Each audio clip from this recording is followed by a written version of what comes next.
Doctor साहब ने कहा रुपए ज्यादा तो 6 महीने का टाइम लगेगा, 6 महीने बाद 3 गुना दूंगा। डॉक्टर साहब ने पूरे भारत के 700 रुपए इकट्ठे किए, फिर गायब हो गए। 1999-2000 के आसपास की बातें होगी। गुजरात में एक डॉक्टर साहब थे, वो सांसी थे।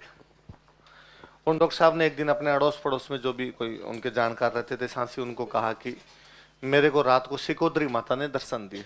ये तो जनजातियों में एजुकेशन थोड़ी कम है, सांसियों में थोड़ी और कम है, पर वो थोड़े पढ़ लिए, डॉक्टर साहब बन गए। वो उनकी वाइफ भी डॉक्टर साहब और वो भी डॉक्टर। तो उनका रात को मेरे को सिकोदरी माता ने दर्शन दिए और सिकोदरी माता ने मेरे को ये शक्ति दी है कि मैं 1 रुपए के 3 रुपए कर सकता हूँ। डन। तो मेरे जैसा कोई शाना था, उसने 10 का नोट निकल के करो देखे। डॉक्टर साहब ने कहा 20 मिनट वेट, मंदिर में जाके आता हूँ। मंदिर के सिकोदरी माता के जाके वापस आके 30 रुपए पकड़ा दिए। तो हौसला बढ़ा उस आदमी का। उसने बाहर जाके लोगों को बताया कि अरे डॉक्टर साहब तो सिकोदरी माता से शक्ति प्राप्त कर ली और 1 रुपए के 3 रुपए कर देते। तो शाम को किसी ने 20 और किसी ने 5 और किसी ने 10 और किसी ने 50 जमा करवाए। डॉक्टर साहब ने कहा कल आना। अगले दिन डॉक्टर साहब ने सबको 3-3 गुना दिए, 50 के 150 और 20 के 60 और 10 के 30। अब ये बात धीरे धीरे सबको पता चली, तो कोई 100 देने लग गया, कोई 200 देने लग गया। डॉक्टर साहब ने उस हिसाब से टाइम लेना शुरू कर दिया। 100 रुपए दिए तो भाई अब एक दिन छोड़ के आना, अगले दिन डॉक्टर साहब ने 300 दे दिए। अब ये बात पूरे भारत के सांसियों को पता चली, पूरे भारत के सांसियों ने उनको रुपए भेजे। किसी ने 1000, किसी ने 2000। 2000 के आसपास में 2000 रुपए बहुत थे, तो वैल्यू भी होती 2000 की। डॉक्टर साहब ने कहा रुपए ज्यादा तो 6 महीने का टाइम लगेगा, 6 महीने बाद 3 गुना दूंगा। डॉक्टर साहब ने पूरे भारत के 700 रुपए इकट्ठे किए, फिर गायब हो गए। तो मेरे को याद है, तब मैं यूं नए नए अखबार पढ़ना सीखा था, तो अखबार में डेली आता सिकोदरी माता के नाम पर भी लूट, 3 गुना का झांसा देकर डॉक्टर हुआ फरार।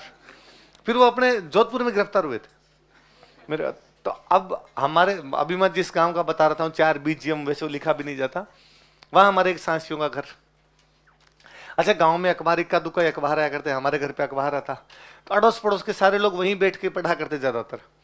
तो एक दिन पापा पढ़ रहे हैं अखबार, 2-4 लोग और अखबार पढ़ रहे बाहर बैठे बैठे। मैं ही पास में बैठा, एक आधा पन्ना, सारे पन्ने अलग अलग लेके पढ़ते रहते। मेरे को खेल पन्ना पांति आया हुआ था, अपने खेल पन्ना देख रहे। तो वो हमारे जो वो परिवार था, सांसी समाज का परिवार था, उनका एक वो लड़का आया, हमारे साथ का सा था, पढ़ाई वढ़ाई की नहीं, थोड़े दिन तो स्कूल में आया था हमारे साथ, फिर वो पढ़ता पढ़ता था नहीं।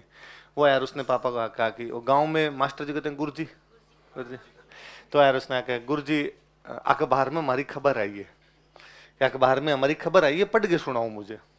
तो पापा को लगा कि कई बार क्या होता है कि उनके लड़ाइयाँ बहुत ज्यादा होती, लड़ाइयाँ कर लिया करते, लड़ाइयाँ करते तो पुलिस केस होता, अखबार में था, 2 गुट लड़े या समाज में लड़े, ये इस पे केस हो गया उस पे। तो पापा ने वापस उसको बजा रहा, कौन लड़ लियो रे, कौन लड़ लिया तुम्हारे, किसका मुकदमा? उसने कहा ना गुरुजी लड़ा को नहीं। तो क्यों, हमारे रुपए जमा कराए हुए थे, अखबार में उसकी न्यूज आई है। अच्छा, वो 3-4 दिन से आ रही थी, तो पापा ने कहा वो गुजरात वाले डॉक्टर को? उनका हाँ। कितने भेजे थे? तो उनको 1500 रुपए, 2000 रुपए जैसे बताए थे भेजे। तो तुम कैसे जानते हो उसको?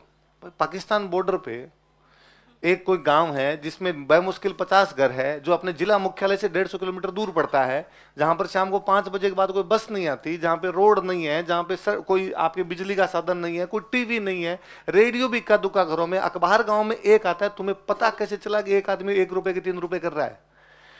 उनका कि उन्होंने किसी नाम लिया, पास का जो कस्बा पड़ता था वहां कोई एक बड़े थोड़े आदमी थे उसी समाज के, उन्होंने हमें कहा था कि आप मेरे को जमा कराओ, मैं आगे करवाऊंगा। तो पूरी चेन बनी थी, मैंने आपसे ले लिया भाई मैं उनसे करवा दूंगा, आप मेरे को दे दो, फिर बीच में 10% मेरा हो जाएगा, बाकी आपका हो जाएगा। डॉक्टर साहब सबके लेके एक साथ हुए।